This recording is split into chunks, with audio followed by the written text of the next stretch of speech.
Começar nossa aula então, esse primeiro momento da aula, abrindo a Bíblia em Jeremias 24, verso 7. Jeremias 24, 7. Jeremias 24, 7.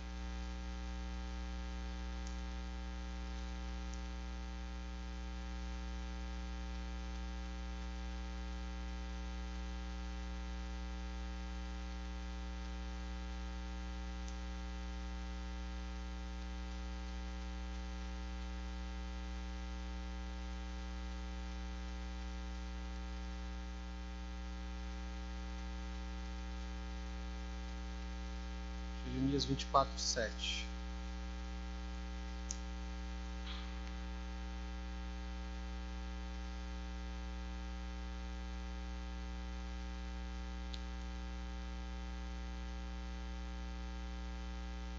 Diz assim a palavra de Deus: Eu lhes darei um coração para que me conheçam, para que saibam que eu sou o Senhor. Eles serão o meu povo e eu serei o seu Deus, porque se voltarão para mim de todo o seu coração. Vamos orar ao Senhor.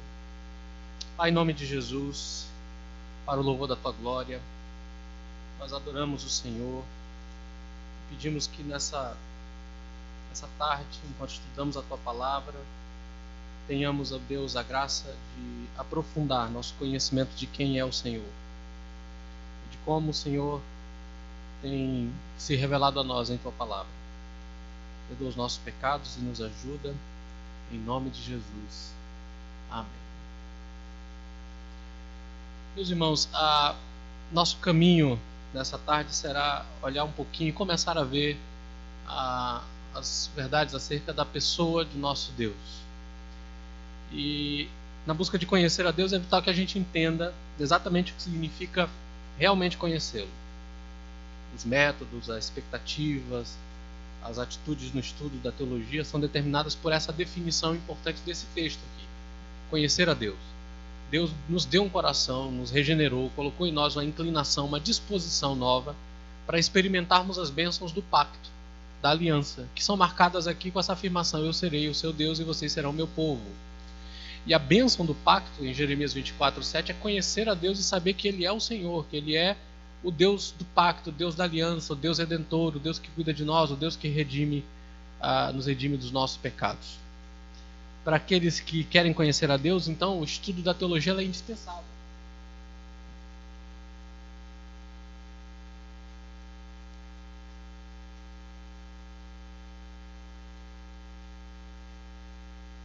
Portanto, a doutrina é extremamente importante aqui.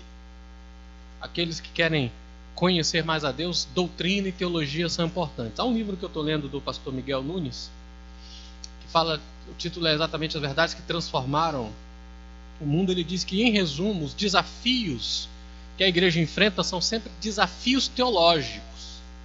Sempre são desafios doutrinários e teológicos. Ele diz: somos por natureza pessoas teológicas. Se a igreja quiser ter qualquer testemunho significativo no mundo, ela deve lembrar-se da sua rica herança teológica, que tem raízes nas Escrituras, que nos foram transmitidas através da proclamação fiel da igreja. A igreja precisa, diz ele, de cristãos com uma mente teológica e convicções profundas, que estejam imersos na glória do Evangelho e saibam o que é crer na graça salvadora de Deus. E essa é uma afirmação interessante, porque ele não diz que a igreja precisa de líderes teológicos com mente teológica, ou só pastores com mente teológica. Ele diz que a igreja precisa de cristãos com mentes teológicas e convicções absurdamente profundas. É disso que a igreja precisa, porque todo ataque à igreja é fundamentalmente um ataque teológico, doutrinário. Então, para aqueles que querem conhecer a Deus, o estudo da teologia é extremamente dispensável. A palavra teologia, a gente sabe bem, vem de duas palavras gregas que trazem a ideia de discurso sobre Deus ou estudo sobre Deus. O estudo da teologia é um esforço para fazer declarações definitivas sobre Deus e suas implicações de maneira precisa, coerente, relevante, com base na autorrevelação de Deus, A doutrina equipa as pessoas para cumprir o seu propósito primário, que é glorificar a Deus, deleitar-se com Deus através de um profundo conhecimento pessoal sobre Ele. Por isso a doutrina é tão importante. A doutrina faz exatamente essas coisas que nós estamos descrevendo aí. Equipa as pessoas para cumprir seu propósito primário, duas vezes, que é deleitar-se com Deus através de um profundo conhecimento sobre um profundo conhecimento sobre Ele. O relacionamento significativo aqui, meus irmãos, com Deus depende do conhecimento que nós temos dele. Nós aprendemos, inclusive aqui já na igreja, que doutrina correta é essencial para a adoração. E a gente não adora quem a gente não conhece. A gente não adora corretamente se não conhecemos corretamente a Deus. E esse é o ponto aqui. O relacionamento significativo com Deus depende do conhecimento correto dele.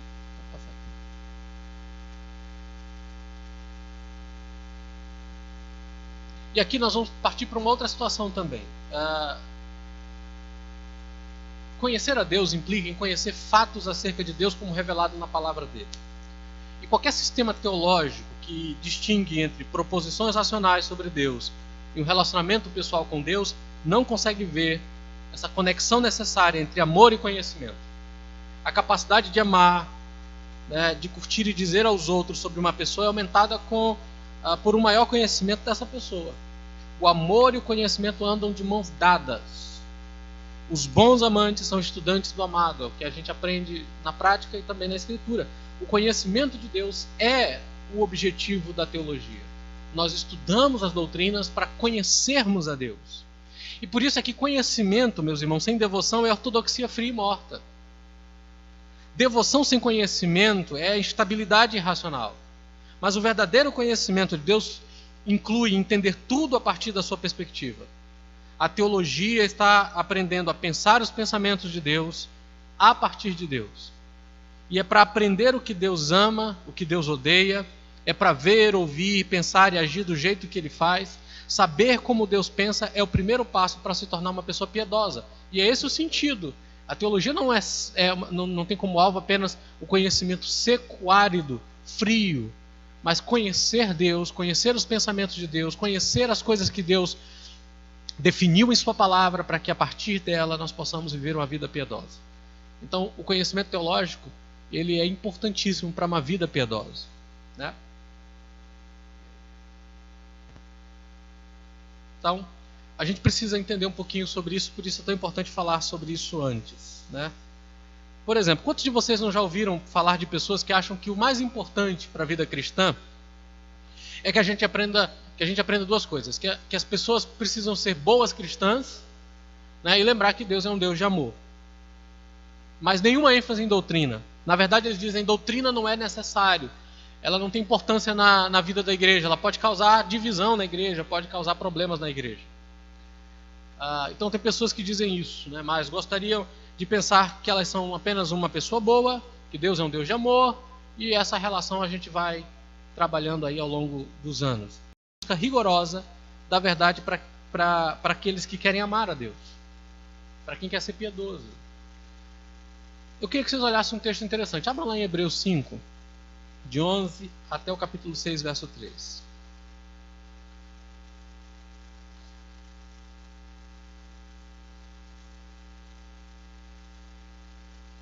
Hebreus 5, de 11 a 6, 3.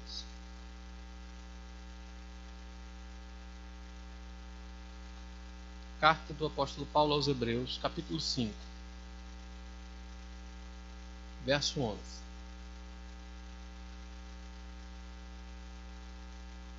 Essa unidade aqui.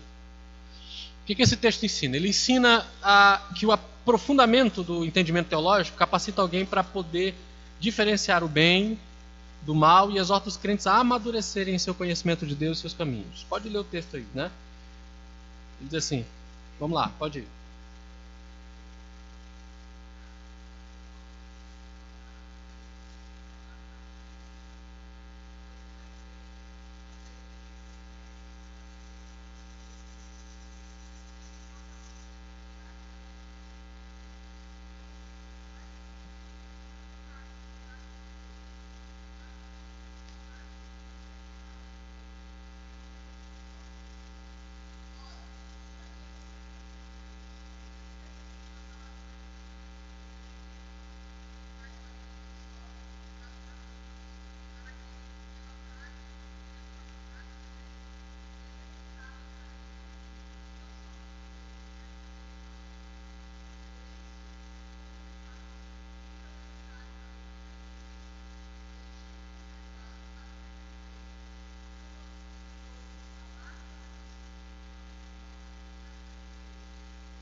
consegue perceber aqui, o autor aos Hebreus está dizendo que esses irmãos, eles poderiam receber questões mais profundas, mas eles não têm disposição para ouvir. É isso que o verso 11 diz.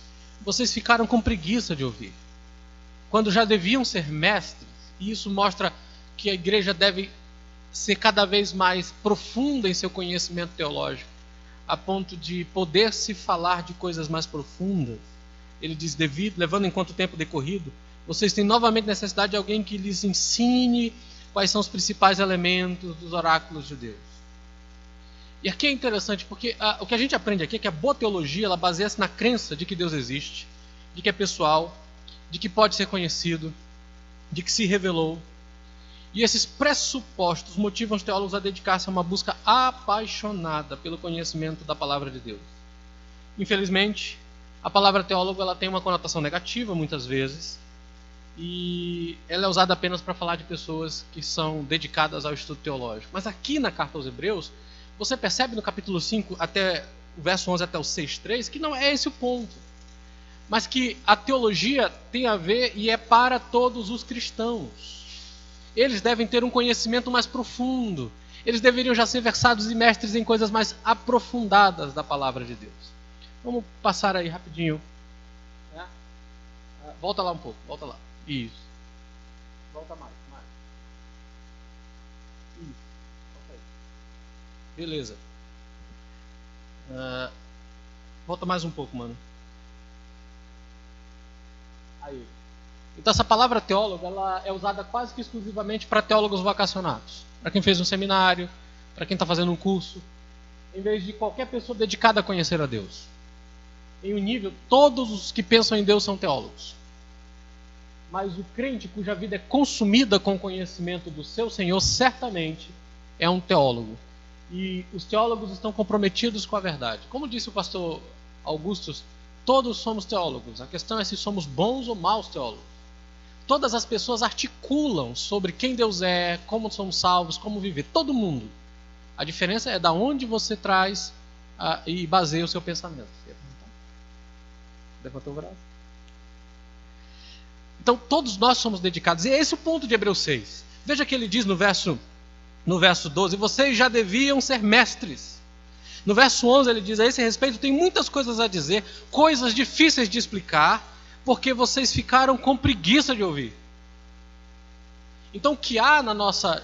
O problema é que nós podemos ser teólogos preguiçosos, que acreditamos que essas coisas são para os experimentados e os especialistas.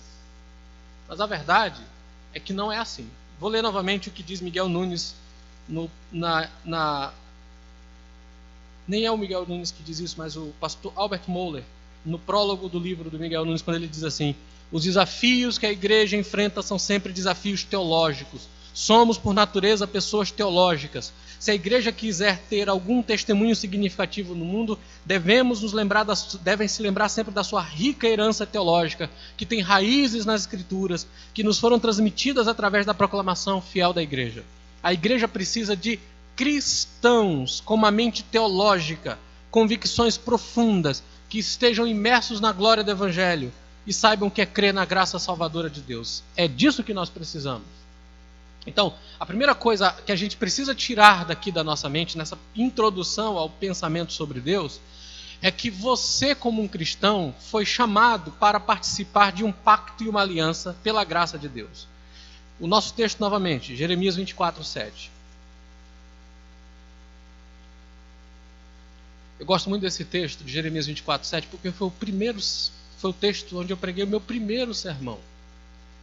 Na Igreja Batista Getsemane, no culto de domingo à noite, na programação do mês de jovens. Aí cada jovem tinha que pregar. Me deram 2 meses para preparar o sermão, graças a Deus. E eu preguei Jeremias 24:7 fazendo a seguinte pergunta: por que precisamos de um coração para conhecer a Deus?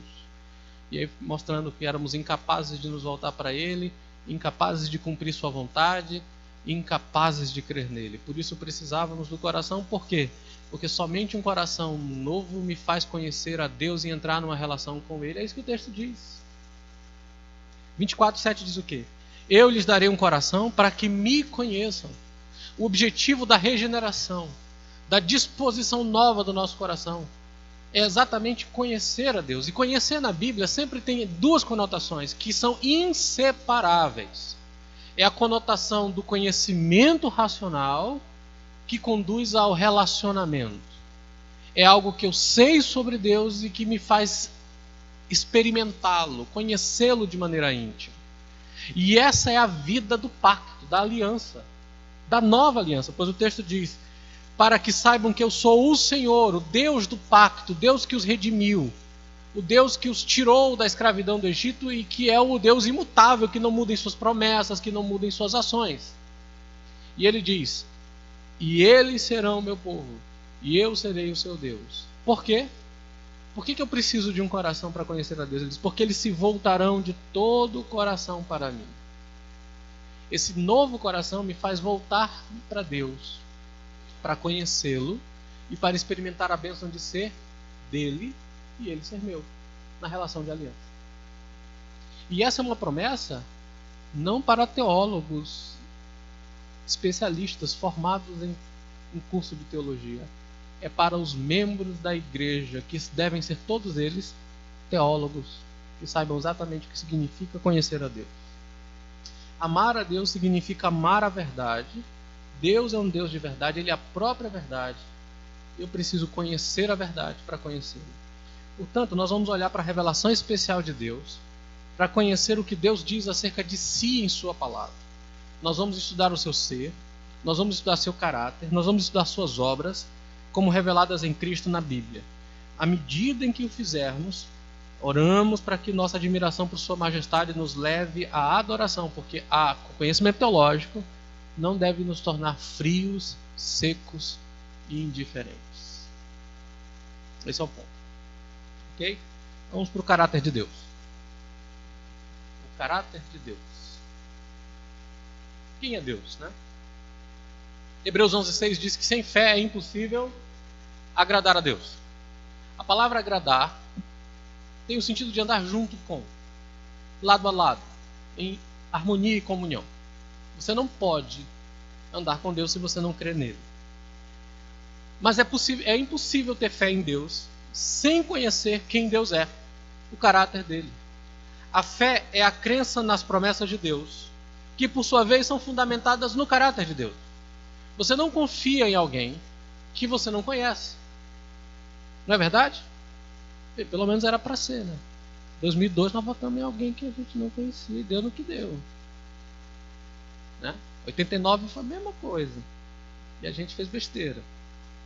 Mas a ideia é essa, você não conhece a pessoa. À medida em que você se relaciona com a pessoa, você vai descobrindo quem ele é pela forma como ele age. Se ele cumpre o que diz, se ele é firme nas coisas, então você pode confiar nele. Você pode ir confiando. E com o passar do tempo, cada vez que você pondera em quem ele é, como ele age com você, como ele cumpre tudo o que diz, como ele cumpre as promessas, você vai tendo menos desconfiança e mais segurança nele. E aí quando ele faz promessas, você descansa. E você sabe quem ele é. Você já aprendeu quem ele é. Bem, quem é Deus? O Catecismo Maior, na sua pergunta, na sua pergunta número 3, pergunta exatamente assim: o que é Deus? O que é que diz a resposta? Vamos lá?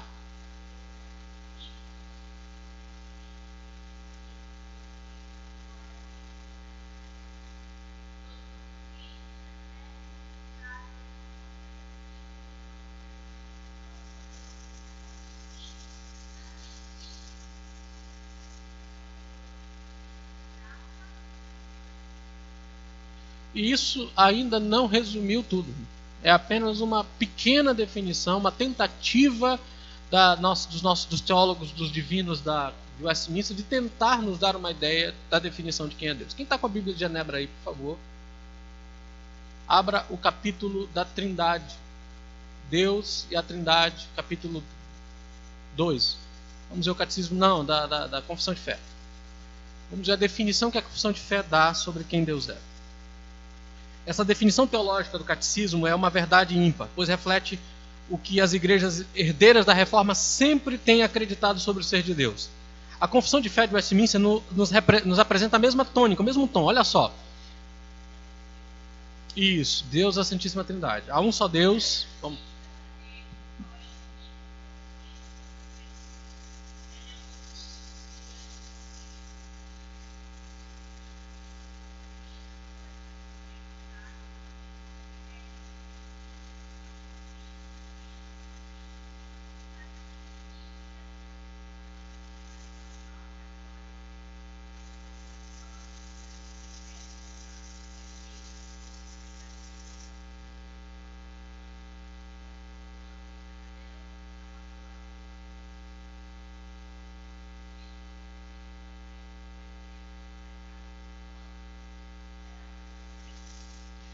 Então nós temos aqui uma definição que os teólogos reformados reunidos em Westminster na construção da Confissão de Fé nos deram.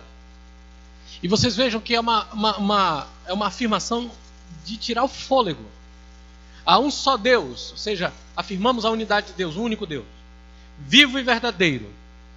Uma afirmação bíblica de que o nosso Deus é vivo, diferente dos ídolos pagãos. E ele é real, genuíno, verdadeiro, e não é invenção da mente humana. Ele é infinito em seu ser e perfeições. Ou seja, ele é um Deus que não tem limites, nem de tempo, nem de espaço, nada o limita, nem em seu ser, nem em seu caráter perfeito. Ele é um espírito puríssimo, invisível, sem corpo, membros ou paixões. Invisível, sem corpo, membros ou paixões é uma definição do que significa espírito puríssimo. Deus não é como nós, que tem corpo, apesar dele usar termos antropomórficos, ou seja, que trazem a ideia da forma humana, para definir para nós algumas coisas. Por exemplo, os olhos de Deus estão atentos, a mão de Deus, a mão direita, o pé de Deus. Então, às vezes a gente pode fazer a ideia de um ser muito gigante, com um pé muito grande, a mão muito grande, e as crianças talvez pensassem assim. Mas elas são apenas formas usadas pela Bíblia para a gente entender. Mão para falar de ação, olhos para falar de que ele vê, né? Então, mas na verdade Deus é espírito, e por ser espírito ele não possui corpo, ele é invisível, ele não possui membros e tampouco paixões. Ele é imutável em seus atributos, em seus propósitos, em seu ser. Ele não muda. Ele é imutável. Deus não deixará de ser bom amanhã. Deus não vai se arrepender de agir com misericórdia. Quando ele age com bondade com alguém, ele não volta atrás. Ele não muda em seus decretos. Deus determinou a salvação dos eleitos. Os eleitos serão salvos. Deus determinou a condenação dos reprovados. Os reprovados serão salvos. Deus definiu que haverá um novo céu e nova terra. Ele não vai mudar de plano no meio do caminho. Ele não muda.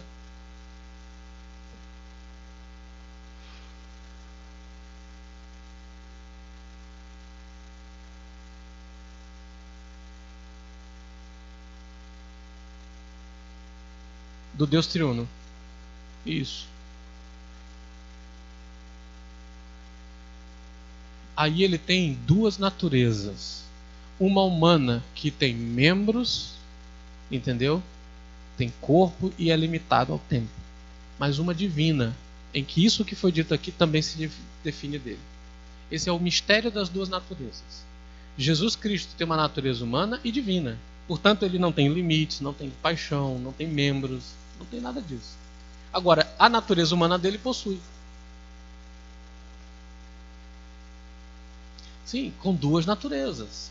A natureza humana tem seu corpo, sua alma, tem tudo isso. Mas a natureza divina continua sendo um espírito infinito, eterno. São duas é um mistério, mas é isso mesmo.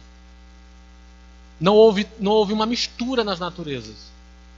Jesus absorveu para si, ou seja, ele adquiriu para si eternamente a natureza humana, sem deixar de ter a natureza divina.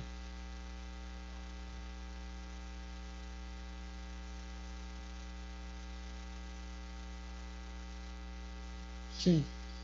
Deus nos criou. Não, Deus é eterno.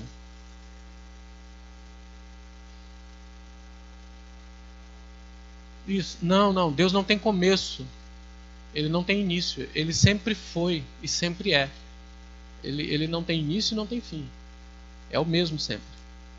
É isso aí, você tem razão. Não houve início.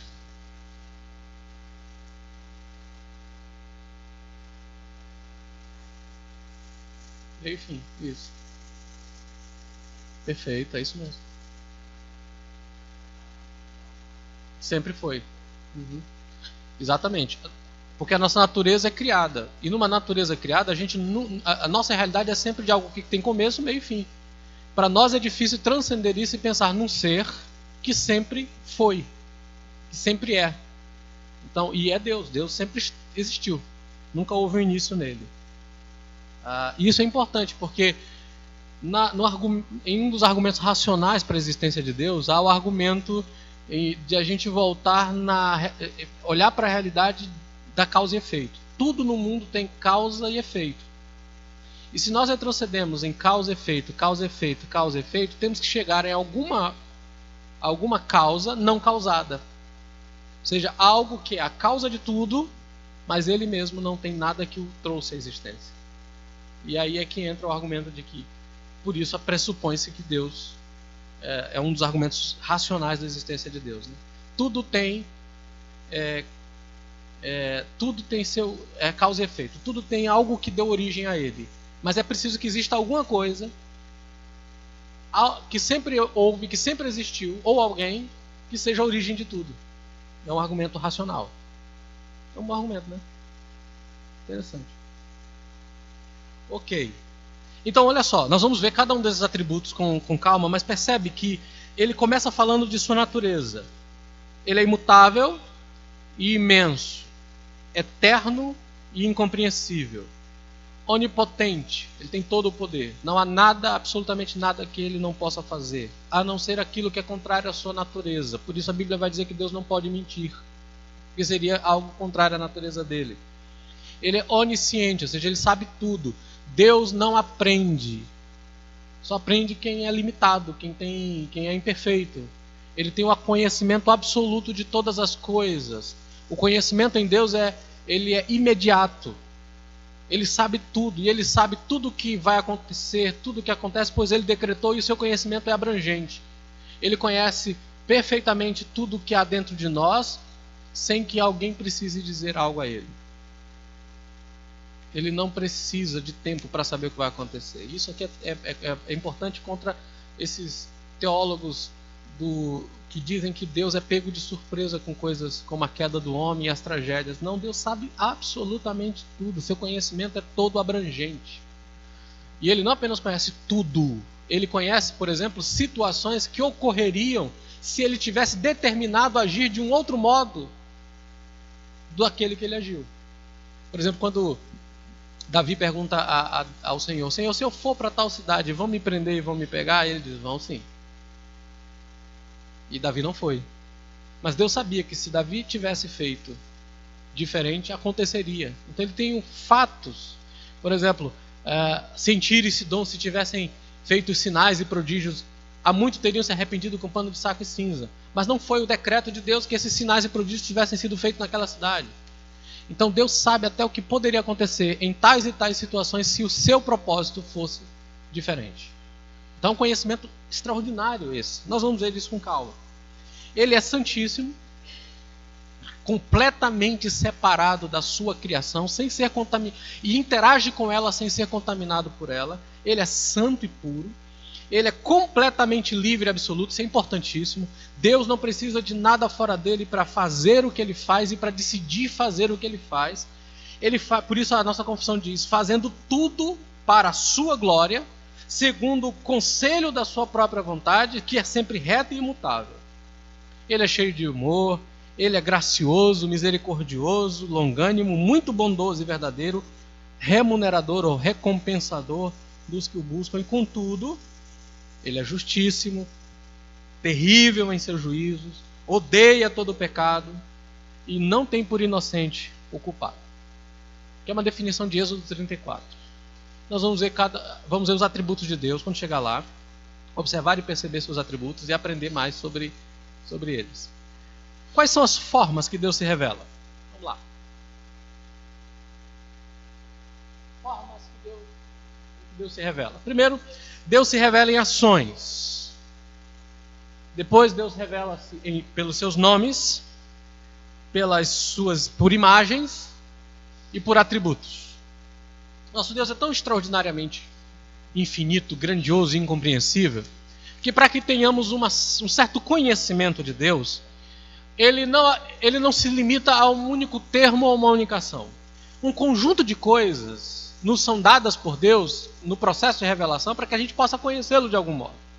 Ele, por exemplo, age de certas maneiras, ele dá a si mesmo certos nomes, ele se apresenta em certas imagens e ele define-se a si mesmo em certos atributos. Deus se revela através de ações, nomes e imagens, porque elas carregam poder vívido, experimental, criativo e situacional. No entanto, são os atributos de Deus que são as descrições fundamentais de quem Deus é. Então, por exemplo, quando falamos de ação, vamos dar um exemplo aí, pode passar, mano. De ações. Ações de Deus. Deus mostra quem Ele é no que Ele faz. Por exemplo, ao criar o mundo, Deus mostra o quê? Seu poder, sabedoria, beleza, bondade e prodigiosa criatividade. Esse é o argumento de Paulo em Romanos 1. Quando a gente aprende em Romanos 1 que pelas coisas criadas, nós sabemos que existe um Deus, que Ele não é a criação, e reconhecemos o seu poder e a sua sabedoria e sua soberania nas coisas que foram criadas. A gente acrescentou alguns elementos aqui importantes que a criação nos revela sobre Deus. Por exemplo, a criação é incrivelmente bela, extraordinariamente bela. Isso reflete uma beleza que é certamente incomparavelmente maior do que a criação. Por ser um Deus incrivelmente belo, Ele não poderia criar algo diferente do que um universo harmonioso e belo. Isso é importante para nós. Ontem eu estava assistindo Animal Planet. Gente, eu às vezes falo que eu assisto na TV, parece que eu não sou um ser humano normal, né? Discovery Home and Health e Animal Planet. É melhor do que assistir algumas coisas sem sentido lá. Estava lá o rapaz mostrando um certo inseto que ele chamava de esperança. E ele era um inseto que se camuflava perfeitamente nas folhas. Parecia uma folha. Era um inseto muito parecido com um louva-a-Deus. Mas ele parecia uma folha e na ponta, na parte final, parecia uma folha murcha. Meio queimada. Lindo, lindo animal. É claro que o apresentador do programa é um biólogo que acreditava na evolução. Ele diz: vocês percebem como a evolução é bela? Porque ele vai parecer o quê? Uma folha seca para se proteger dos seus predadores. Evidentemente que a mente teológica vai dizer: que Deus incrivelmente sábio e belo é esse, que cria um animal que é lindo e ao mesmo tempo o protege de uma maneira tão extraordinária, fazendo com que parte do corpo dele seja usado para que ele possa afugentar os seus inimigos. Então a mente teológica olha para a criação sábia e vê o quê? Beleza, criatividade, soberania, poder. Os atos de Deus mostram quem Ele é. Diga aí, Marcos.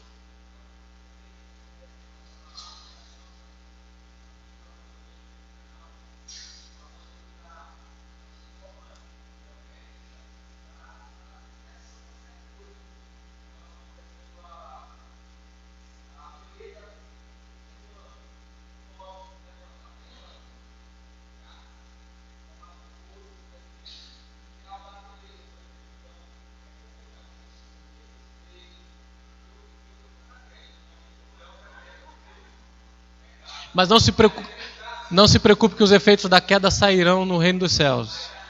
Será o mesmo corpo, Marcos. Essa é uma péssima notícia, mas glorificado.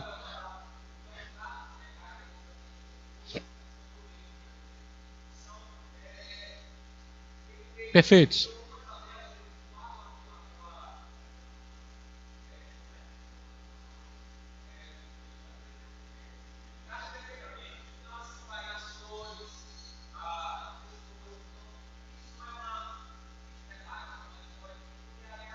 Não pode ser. É impossível. Nós vamos olhar os decretos de Deus e quando entrarmos nos decretos, nós vamos ver o decreto da criação. E aí vamos ver alguns argumentos contra a doutrina da evolução. Mas, para nós aqui de imediato, percebe-se isso. Quando você olha para a criação, o que ela revela de Deus? Esses aspectos aí. Apenas alguns deles. Deus demonstra ser pessoal quando ele fala com os homens. Então, desde o início, na história da humanidade, desde que o homem foi criado, Deus se revela um ser pessoal porque ele fala com o ser humano. Falava com Adão no Jardim do Éden, permaneceu falando diretamente aos nossos pais, pelos profetas. Então Deus é um ser pessoal. Tá? Ele não é um ser impessoal, ele se relaciona com pessoas e por isso dialoga com elas. Uma outra coisa, Deus demonstra a sua santidade ao punir o pecado. Quando você lê Gênesis, os 3 primeiros capítulos mostram um Deus poderoso, soberano, incrivelmente sábio, mas no capítulo 3 você conhece um Deus santo, que pune o pecado do ser humano, que o expulsa do Jardim do Éden, mas também você descobre um Deus redentor, que é o outro aspecto aqui. Ele revela sua graça e misericórdia em perdoar o seu povo. Seus atos revelam que Deus ele é. Que Deus incrível ele é. No mesmo elemento, no mesmo ambiente onde a justiça, a ira e a santidade se manifestam, a graça e misericórdia vêm junto. Porque os atributos de Deus não são isolados uns dos outros, eles andam em harmonia. Esse Deus que é santo é amorosamente santo, misericordiosamente santo, graciosamente santo. É por isso que salvação é para a santificação, para vivermos essa vida de comunhão com Deus Santo. Diga aí, Luquinha, e depois você pode falar.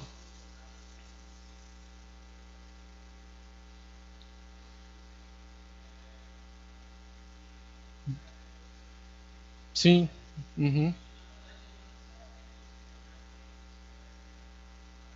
Isso. O homem não era mais aquilo para o qual ele foi criado. Então, os planos que Deus tinha de abençoar, cuidar, proteger e mantê-lo foram modificados. Por que foram modificados? Porque o homem rebelou-se contra ele. Né? Então, você vê que, apesar disso, Deus elegeu um dos homens para redimir a humanidade, que foi Noé. Deus escolhe Noé, Deus é gracioso com Noé. Toda vez que você vê a Bíblia dizendo que Deus se arrepende, entenda que não é que Deus não se arrepende, como diz Números, como o homem se arrepende. Como é que um homem se arrepende? Primeiro, o homem se arrepende por ter feito algo errado. Ele pecou, reconheceu que pecou e se arrepende. Deus nunca pecou, nunca pecará. Deus é santo. É contrário à sua natureza. Depois o homem, ele se arrepende por ter feito algo que ele não tinha pensado bem, planejado bem e deu errado no fim das contas. Foi pego de surpresa. Deus também não é assim. Deus conhece todas as coisas e Deus decreta tudo, incluindo as coisas que foram contrárias à sua vontade que a gente vai aprender aqui que existe uma vontade em Deus chamada de preceito. É a vontade que Deus diz que Ele gostaria que nós fizéssemos. Deus disse ao casal no Jardim do Éden, não coma dessa árvore. Mas Deus decretou que eles comessem. Então há uma vontade de decreto que determina tudo o que acontece e há uma vontade de preceito, que é aquela em que Deus diz para nós o que Ele gostaria que nós fizéssemos. Por exemplo, Ele diz assim, Deus não tem prazer na morte do ímpio, mas que se arrependa e seja salvo. Mas quem decreta o arrependimento e a salvação das pessoas? Deus. E por que Ele não decreta de todo mundo? Porque Ele tem um plano soberano para alguns e para outros não. No entanto, Ele revela para nós que o seu prazer não está em que o ímpio permaneça em seu pecado. Como é que a gente une as duas coisas? A gente acredita nas duas.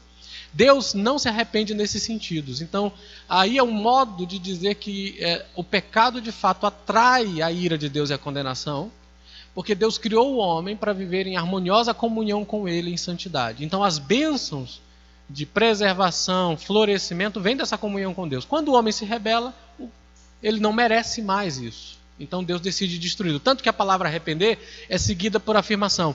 Eu destruirei o homem que criei.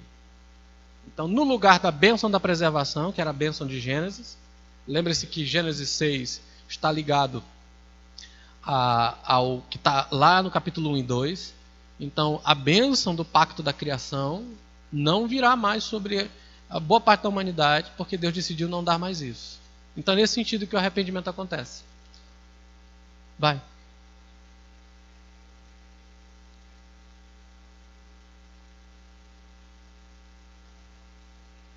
É distinto. É distinto. Sim, sim. Sim, de mudança de ideia. Não, é diferente, é diferente. Tem a ver com pesar no coração.